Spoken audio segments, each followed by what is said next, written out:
Le vere da pozzo veneziane sono un elemento iconico e silenzioso, gioielli di pietra discreti nella loro insostituibile presenza al centro delle corti, della città e delle isole.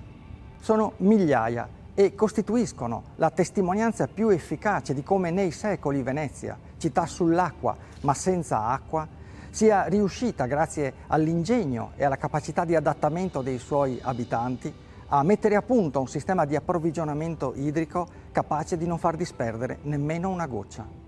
La maggior parte dei pozzi era privata o appartenente a conventi, come quello di San Servolo, che per un millennio ha dissetato monaci e monache, e dai primi benedettini che nel VII secolo vi si ritirarono, ai gesuiti che vi succedettero, fino alle 142 suore che nel 1647 arrivarono da Candia, dopo che l'isola di Creta fu perduta.